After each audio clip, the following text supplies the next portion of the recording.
nous abandonne pas, Jésus. Oui, Jésus, toi qui nous as précédés sur la terre. Jésus, nous venons à tes pieds ce soir. Oui, Seigneur Jésus, nous nous attendons qu'à toi. Oui, mon Dieu, c'est à toi que nous crions cet après-midi. Oui, nos yeux sont tournés vers toi, Jésus. Nous savons que ce lieu est le lieu où tu te tiens. Nous savons que là où 2 ou 3 sont là en ton nom, tu es là au milieu d'eux. Voilà pourquoi, Seigneur Jésus, nous te glorifions, nous t'exaltons, nous te célébrons, nous t'acclamons. Oui, acclame Jésus. Reçois la gloire, Seigneur Jésus. Reçois l'offrande d'acclamation, Jésus. Jésus, notre refuge.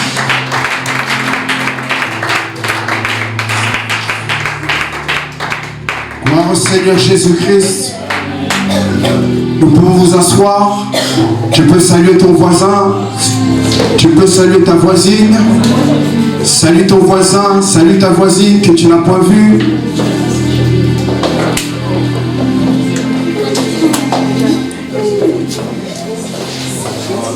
Je vous salue tous dans le nom précieux de Jésus-Christ. Et je suis heureux que Dieu nous accorde à nouveau la grâce de pouvoir nous réunir en ces lieux ce soir pour qu'il puisse nous édifier, nous exhorter. Parce que l'Église n'est pas un lieu de rencontre, mais c'est un lieu d'édification. C'est un lieu de transformation. C'est un lieu de brisement. Voilà pourquoi ce soir, chacun de nous sommes venus en ces lieux parce que Dieu avait prévu une parole pour chacun de nous. Le bishop Bruno n'est pas présent ce soir, il est en déplacement, mais vous avez ses salutations. Amen. Je pensais que tu allais acclamer pour le Seigneur, pour son serviteur, qui a quand même droit au déplacement. Mais il s'est choisi un de ses fils. Voilà pourquoi ce soir, j'apporte la parole et je veux l'apporter le plus clairement, le plus fidèlement possible, que le Seigneur me conduise. Ce soir, bien-aimés, c'est un message qui tourne autour du message de l'année, du thème de l'année. Nous savons tous que le thème de l'année est le surnaturel. Et lorsque nous entendons surnaturel, il y a la foi qui va avec. Et les divers messages que nous avons déjà écoutés depuis janvier 2019 jusqu'à maintenant juillet 2019 nous édifient, nous transforment, nous façonnent et nous rend encore beaucoup plus forts face au vent, aux tempêtes de la vie. Et ce soir, Dieu veut nous faire comprendre que la foi n'est pas simplement le surnaturel, mais ce n'est pas le fruit d'une religion, mais c'est le langage de Dieu. Amen, amen. Dieu parle par la foi. Lorsque nous regardons Abraham, Abraham a écouté et a vu parce qu'il marchait par la foi. Il a cru avant de voir. Et c'est pour cela que chacun de nous, nous devons adopter ce langage. Ce langage qui est la foi. Ce langage que Dieu comprend. Parce que la Bible dit dans Hébreux 11, verset 6, sans la force, sans la foi, il est impossible d'être agréable à Dieu. Amen. Amen. Si je parle le mandarin et que vous parlez exclusivement le français, nous aurons des difficultés de compréhension. Nous ne pourrons pas nous comprendre. Amen. Voilà pourquoi il est très important d'adopter le langage de Dieu qui est la foi. Amen. C'est par la foi que nous ferons des exploits. C'est par la foi que nous traverserons les vents et les tempêtes. Dieu le Père aime les hommes qui marchent par la foi. Je vous ai parlé de Abraham. Oui, la Bible dit qu'Abraham eut confiance en Dieu. Et Dieu le considéra comme juste. Et chaque jour, bien-aimés dans le Seigneur, nous sommes confrontés à des épreuves. Nous sommes confrontés aux circonstances de la vie. Et laissez-moi vous dire que ces circonstances, ces épreuves, ne sont pas là pour nous tuer, mais elles sont là exclusivement pour exprimer notre langage qui est la foi. Ces tempêtes que nous vivons, ces vents violents que nous vivons en ces temps de la fin ne sont pas là pour nous balloter de gauche à droite, mais sont là exclusivement pour que les fils et les filles se révèlent dans ces temps de la fin, afin que chacun de nous puissions monter dans notre dimension qui est la foi. Et laissez-moi vous dire que les tribulations font partie de la vie d'un homme. Les épreuves font partie de la vie d'une femme. Jésus l'a dit, vous aurez des tribulations, mais prenez courage, j'ai vaincu le monde. Quel message édifiant, quel message fortifiant. Ce n'est pas le message d'un homme ou d'un frère ou d'une sœur, mais c'est le message de Dieu. C'est le message de Jésus-Christ. Prenez courage, j'ai vaincu le monde. Et ce soir, nous faisons face à une question qui est à l'ordre du jour. Comment prendre courage lorsque nous faisons face à des situations désespérantes? Lorsque tout est contraire à notre foi, lorsque tout est contraire à la vérité biblique, que faire?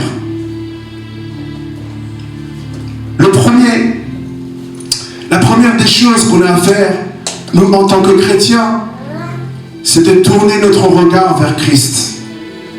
Parce que le psalamiste dit, quand on tourne vers lui les regards, on est rayonnant de joie.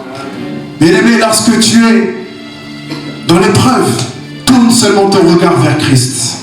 Il n'y a qu'un Christ qui peut t'apporter cette joie parfaite. Oui, le psalamiste dit, la joie du Seigneur est ma force. Oui, c'est par la joie, bien-aimé, que tu vaincras les épreuves de ce monde. Parce que la Bible dit aussi qu'un cœur joyeux est un bon remède pour le corps. Oui, la joie fait partie de nos sentiments. La joie, nous en avons besoin chaque jour au quotidien. Peut-être que tout ce qui nous environne est contraire. Dans le milieu social, dans le milieu professionnel, dans le milieu familial. Mais tant que nous avons nos yeux tournés vers Christ, nous avons cette joie, nous avons cette espérance, nous avons cette assurance de la vie éternelle. Si tu crois, tu peux acclamer pour le Seigneur Jésus, qui lui donne cette édification.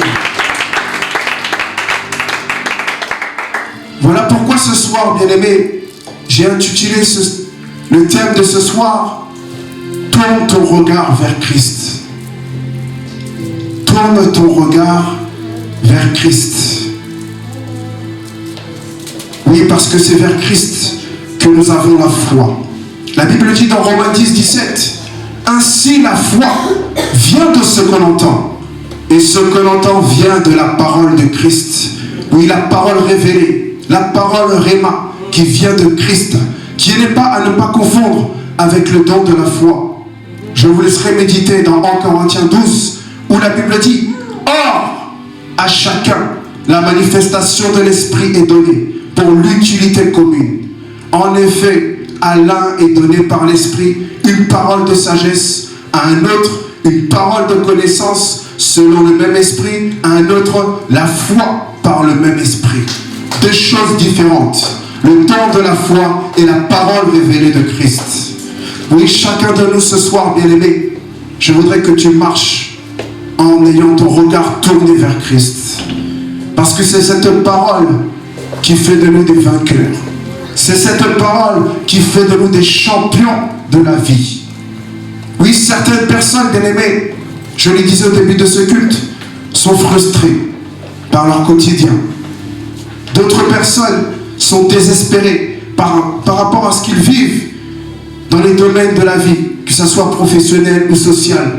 Mais ces personnes qui sont frustrées, ces personnes qui semblent désespérées, viennent à l'église et ressortent à l'église avec ces frustrations, avec ce désespoir. Ça fait mal de voir que le chrétien, celui qui se dit chrétien, rentre dans l'église avec des frustrations et en ressort alors qu'il devrait l'abandonner au pied du maître.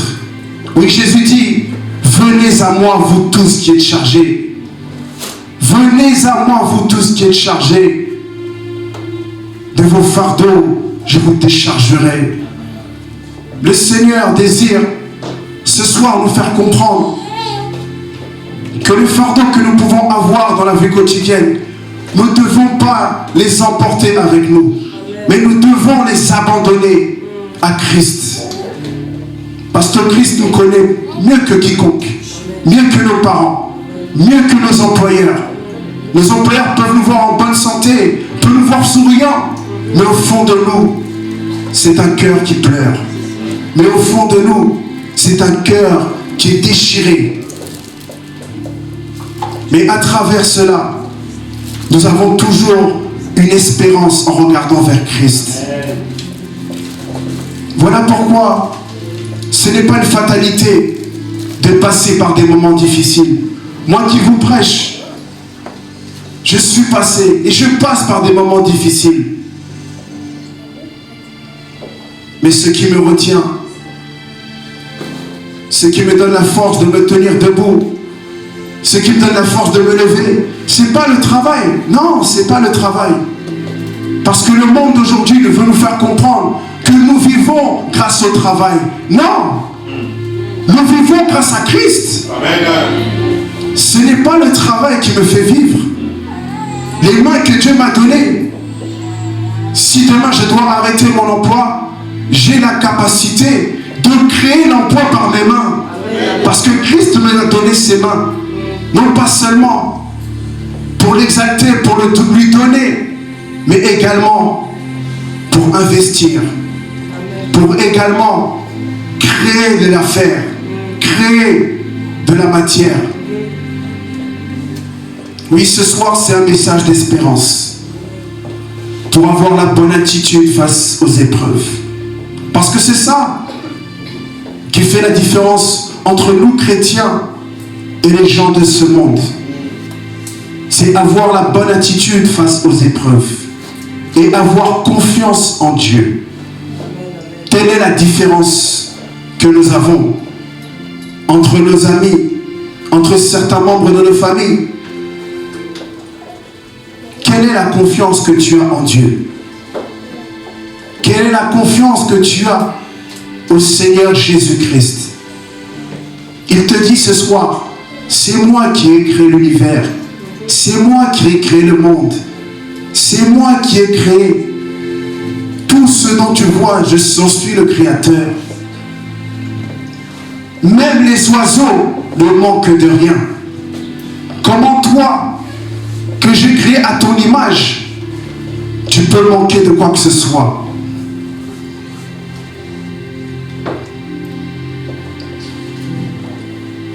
Réfléchissons, bien-aimés. Réfléchissons à notre marche chrétienne. Réfléchissons à notre soif de Dieu. Parce que Dieu fait des miracles. C'est juste que nos yeux sont aveuglés. Et c'est ce que l'ennemi fait en ces temps de la fin. Il veut aveugler l'Église sur l'importance de la prière. Il veut aveugler l'Église sur la manifestation de l'Esprit de Dieu. Les Israélites qui étaient dans le désert sont un bon exemple. Nous pouvons aller dans Nombre chapitre 21.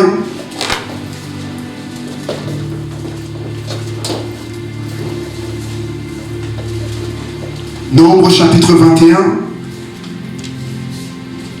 du verset 4 à 9. Je vais lire au nom de Jésus-Christ. Ils partirent de la montagne de Hor, par le chemin de la mer Rouge, pour contourner le pays d'Édom. Le peuple s'impatienta en route et parla contre Dieu et contre Moïse. Pourquoi nous avez-vous fait monter hors d'Égypte pour que nous mourions dans le désert? Car il n'y a point d'eau, de pain, et il n'y a point d'eau. Et notre âme est dégoûtée de cette misérable nourriture. Dans ce passage, les Israélites sont en route vers la terre promise. Et face au manque, ils se mettent à murmurer contre Dieu. Ils se mettent à murmurer contre Moïse. Incroyable. Le Dieu qui les a dirigés par la nuée. Le Dieu qui a fait tomber la manne cachée. Celui qui a fait jaillir de l'eau dans un rocher dans le désert. Ils n'y croient plus. Ils n'y croient plus. Combien de chrétiens murmurent contre Dieu? Combien de croyants murmurent contre Dieu lorsqu'ils se retrouvent dans un désert? Dans la Bible, le désert désigne ce lieu d'épreuve, ce lieu de tourment, ce lieu où on voit tout est noir, où on ne sait plus où donner de la tête. Mais malgré sa foi, le chrétien peut être tenté de regarder aux circonstances négatives. Oui, chacun de nous disons que nous avons la foi. Oui, j'ai la foi en Dieu. Oui, j'ai la foi en Dieu. Mais lorsque nous regardons, lorsque nous creusons dans la vie de certains chrétiens, nous voyons l'incrédulité. Lorsque nous creusons dans la vie de certains chrétiens, nous voyons le doute. Lorsque nous creusons dans la vie de certains chrétiens, nous voyons la peur. Et c'est cela qui n'est pas bon face à Dieu. Le fait de regarder aux circonstances négatives. Et c'est cela qui prend le dessus sur notre foi. Les soucis ne peuvent pas nous écraser. Les tempêtes de la vie ne peuvent pas nous tourmenter. Parce que la foi que nous avons doit être une ferme assurance. Ce que Dieu a réalisé avec Abraham, ce que Dieu a réalisé avec Jacob, ce que Dieu a réalisé avec Joseph, il est capable de le faire également avec nous. Voilà pourquoi la Bible dit, il est le même hier, aujourd'hui et éternellement. Bien-aimé, moi, ma prière à chaque fois que je vais au culte est la suivante. De ne pas être un auditeur oublieux et de mettre en pratique la parole. Parce que le plus important, ce n'est pas seulement de venir à l'église, ce n'est pas simplement le fait d'entendre les paroles sur la foi, mais c'est de les mettre en pratique. Lorsque nous les mettons en pratique, nous vivons dans le surnaturel. Lorsque nous le mettons en pratique, le monde est dans l'étonnement. Mais pour nous, on n'est pas étonné parce que c'est notre quotidien. C'est la normalité, si je peux dire. Est-ce que pour quelqu'un ici, il est difficile de respirer? Non. C'est normal. La foi, c'est autant. Ça devrait être normal que nous ayons des circonstances difficiles. Mais nous pouvons les vaincre par la foi. Je reviens au passage de Nombre. Les Israélites qui ont vu les miracles de Dieu. Les Israélites qui ont vu la main de Dieu. Et face au manque. Au manque de quoi? De pain. Au manque de quoi? D'eau. Ils ne croient plus en Dieu. Ils murmurent contre Dieu. L'être humain est difficile à comprendre. Dis à ton voisin, arrête de murmurer. Dis-lui avec conviction, arrête de murmurer. Oui, ce soir, je vais t'exhorter à arrêter de murmurer. Et je vais te donner 3 raisons d'arrêter de murmurer. Premièrement, tu n'as pas le droit de murmurer parce que ce matin tu as vu le jour. Combien de personnes n'ont pas vu le jour? Combien de personnes ce matin ne sont plus parmi nous? Qui a la maîtrise de la vie? Personne. Seul Christ nous donne ce souffle de vie. Première raison pour laquelle tu ne peux pas murmurer.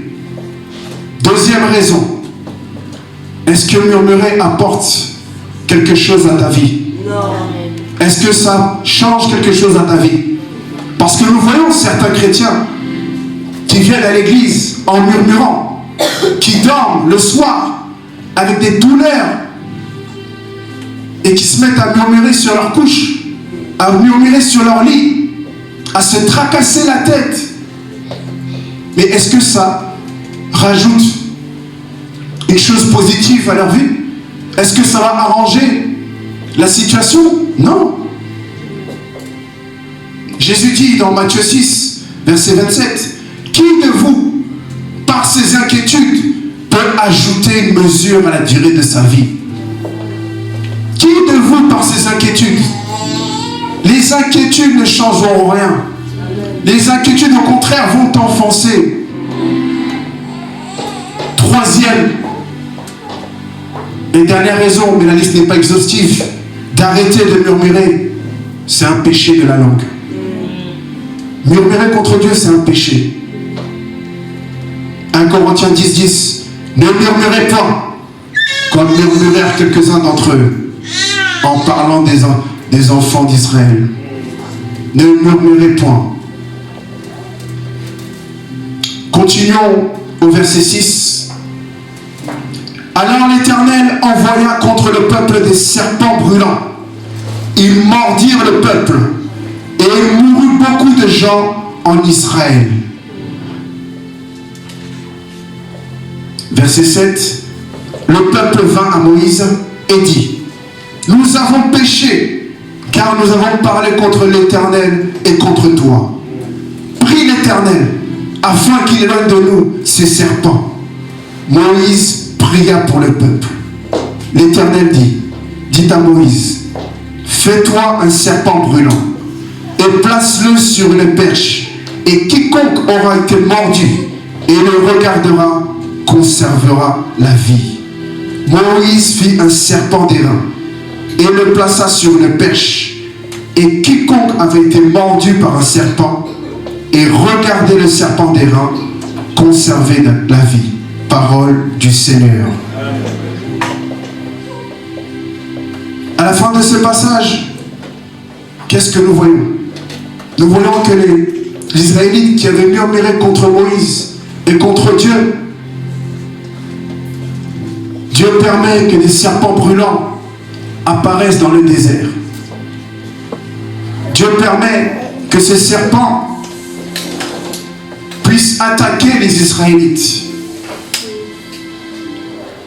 Et à travers ces serpents qui représentent pour la vie d'un chrétien le harcèlement au travail, qui peut également représenter la dépression, les pensées négatives, la maladie, les jalousies dans les églises, les disputes dans les couples, les querelles. Toutes ces choses, ce sont des fléaux. Comme le serpent brûlant était un fléau pour les Israélites. Et c'est ce qui tue la vie des hommes. C'est ce qui a tué la plupart des Israélites. Mais la Bible dit au verset 8 qu'à chaque fois qu'ils regardaient au serpent d'airain, le serpent que Moïse a façonné, selon ce que Dieu lui avait demandé, chacun avait la vie sauve. Laissez-moi vous dire que ce serpent que Moïse élevait était la préfiguration de Christ. À chaque fois que nous regardons vers Christ, nous avons la vie sauve. À chaque fois que nous regardons vers Christ, nous montons de dimension en dimension. À chaque fois que nous regardons vers Christ, les épreuves s'abaissent. Telle est la différence. C'est notre regard. Notre regard face aux épreuves. Notre regard face aux situations de la vie. C'est ça qui nous permet de monter spirituellement. Et laissez-moi vous dire que le regard est très important. En l'occurrence, l'œil. Si Dieu nous a donné un œil, des yeux, c'est non pas simplement pour voir physiquement, mais c'est également une portée spirituelle. Voilà pourquoi je vous invite à regarder sur Jubilé TV, sur YouTube, les portes spirituelles. Le Bishop Bruno avait fait un très bon enseignement sur les portes spirituelles et cela pourra vous permettre de comprendre la notion de l'œil, la notion des oreilles sur les portes spirituelles. Mais revenons au regard. Qu'est-ce que le regard? Qu'est-ce que l'œil? L'œil, c'est ce qui est le centre de notre perception. C'est à travers l'œil que nous pouvons voir. C'est à travers l'œil que nous pouvons analyser. C'est à travers l'œil que nous pouvons comprendre certaines choses. Et laissez-moi vous dire que cette notion de l'œil a une portée spirituelle dans la perception que nous avons des vérités spirituelles selon le royaume de Dieu. La Bible dit dans Matthieu 6, verset 22, l'œil est la lampe du corps. Et c'est la vérité. L'œil est la lampe du corps. Lorsque nous regardons certaines choses, nous pouvons être souillés. Il y a certaines choses qui ne sont pas à regarder. Juste par le regard, nous pouvons pécher. Juste par le regard,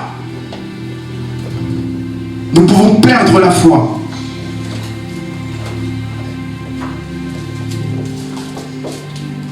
Et laissez-moi vous dire qu'à travers le regard que nous portions vers Christ, ce regard va nous fortifier.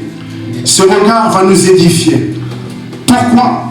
Parce qu'à travers le regard que nous allons avoir, ça sera un regard communicant. Vous savez, ça, moi avec mon épouse, des fois nous pouvons communiquer juste avec le regard.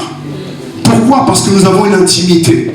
Et lorsque nous avons une intimité avec Christ, nous sommes en capacité, juste par le regard, de comprendre là où Dieu veut nous amener. Amen, amen. Voilà pourquoi il est très important de protéger ses yeux. Il est très important de protéger ses oreilles. Et également de protéger son cœur. Il y a un second exemple qui est frappant, à part les Israélites, sur le regard de Dieu, sur le regard que nous pouvons avoir vers Christ, qui est lors de la marche de Jésus sur les eaux. Lorsque Pierre a été appelé par Jésus. Nous pouvons aller dans Matthieu chapitre 14. Matthieu chapitre 14. Je vais lire du verset 24 au verset 33.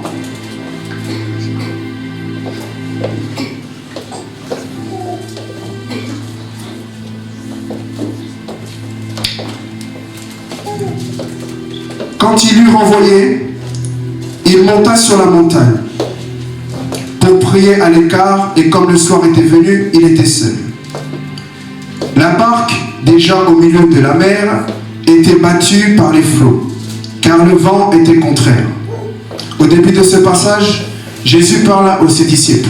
Il demande à ses disciples d'aller de l'autre côté du large. Et il leur dit qu'il va les rejoindre. Verset 25.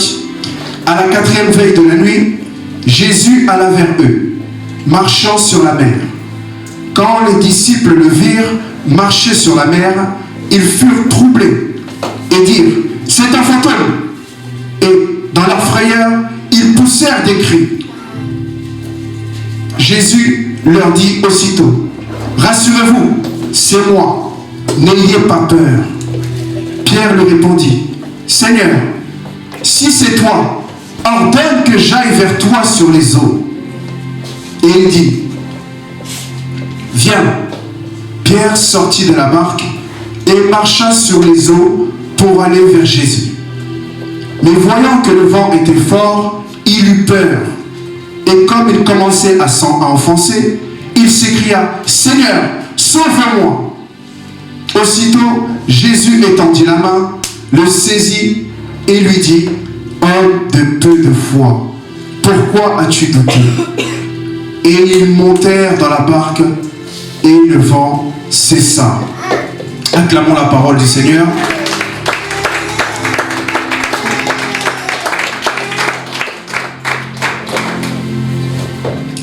Cet exemple est frappant de la foi que nous pouvons avoir. Jésus nous appelle. Et en l'occurrence, dans ce passage, Jésus ordonne à Pierre de le rejoindre. Et Pierre, au verset 29, commence à quitter la barque et commence, la Bible dit, à marcher sur les eaux pour aller vers Jésus. Mais en vérité, ce n'était pas sur les eaux qu'il marchait. Il marchait sur la parole de Dieu. Parce que la parole de Dieu est au-dessus des lois naturelles. Parce que la parole de Dieu est au-dessus de la création. Voilà pourquoi lorsque Jésus ordonne, la chose s'accomplit. Je croyais que tu allais acclamer pour le Seigneur Jésus-Christ parce que sa parole n'a pas changé. Sa parole, elle est la même. Sa parole agit. La Bible dit, le Père agit jusqu'à présent. Jésus-Christ agit jusqu'à présent. Voilà pourquoi il n'a pas changé. Oui, lorsque nous avons des tempêtes de la vie, lorsque nous avons des vents violents, face à ces situations négatives, nous devons regarder à Dieu. Pierre a regardé à Dieu en descendant de la barque. Et il commençait à marcher sur les eaux. Mais il a vu les vents. Il a vu la tempête qui se levait. Il a commencé à prendre peur. Et la peur, c'est ce qui l'a écrasé. Il a commencé à s'enfoncer dans les eaux. Et le déclenchement, c'est la peur. Bien-aimés dans le Seigneur, dans la vie de chacun de nous, nous devons refuser la peur. Quand je dis refuser la peur, je veux dire ceci. Il est possible d'avoir peur en une fraction de seconde. Mais nous ne pouvons pas vivre avec la peur. Ce qui est différent. Amen. Tu peux avoir peur en une fraction de seconde. Une seconde, 2 secondes. Amen. Bon, c'est une blague. Hein? Tu n'auras vraiment pas peur. Parce que tu as l'assurance de la vie éternelle. Amen. Et laissez-moi vous dire qu'à travers cette assurance, cette peur ne peut pas rester en toi. Cette peur ne peut pas demeurer en toi. Et c'est là où Christ veut nous amener. Pourquoi Pierre a commencé à s'enfoncer dans les eaux? Parce que la peur a pris le dessus sur sa foi. Et lorsque la peur, le doute, l'incrédulité prend le dessus sur notre foi, nous commençons à nous enfoncer. Nous commençons à ne plus venir à l'église. Nous commençons à murmurer contre Dieu. Mais lorsque la foi est au-dessus des circonstances de la vie, nous marchons sur les circonstances, nous marchons sur le vent, nous marchons sur les tempêtes, parce que rien ne peut nous résister, parce que celui qui est en nous est plus fort que celui qui est dans le monde. Amen. Oui, bien-aimé, ce soir, je veux te dire de ne pas te laisser écraser par les émotions, de ne pas te laisser écraser par les tempêtes de la vie. Oui, résiste à la peur. Affirme ta confiance en Dieu. Affirme ta foi. Oui, la Bible dit que le royaume des cieux appartient aux violents. Il faut être violent, bien-aimé. Il faut être violent. La vie quotidienne n'est pas facile. Je l'admets. Mais Jésus, comme je l'ai dit au début de ce culte, te dit, prends courage. Prends courage. Affirme ta foi. Affirme ton identité. On se dit chrétien, mais lorsque nous sortons des églises, sommes-nous véritablement des chrétiens? Sommes-nous véritablement des hommes de foi? Sommes-nous véritablement des héros de la foi? C'est la question que Dieu nous pose ce soir. Ce que désire Dieu, c'est que nous ayons un regard de foi. Comme Abraham a regardé par la foi. Que nous puissions regarder par la foi. Et lorsque nous aurons notre regard tourné vers Dieu, notre foi sera boostée. et changera automatiquement la perception des épreuves. Parce que ce qui fait la différence, je le redis, c'est la perception des épreuves. Lorsque nous voyons une épreuve comme un tremplin, nous sommes heureux. Nous bénissons même Dieu. Oui, Dieu ramène encore des épreuves. Mais lorsque nous regardons les épreuves comme des montagnes qui veulent nous écraser, nous murmurons, nous pleurons, nous nous abandonnons et nous ne voyons même plus cette foi que nous avions. Ce soir, quel est le domaine où personnellement tu as besoin de regarder à Dieu? Il y a un domaine dans lequel c'est obscur. Il y a un domaine auquel il y a un manque de foi cruel. Il y a un domaine où il y a trop d'incrédulité. Ce soir, je voudrais que tu puisses te lever parce que Dieu veut t'aider à regarder à lui. Parce que Dieu te donne ce soir une opportunité de booster ta foi. Oui, ce soir,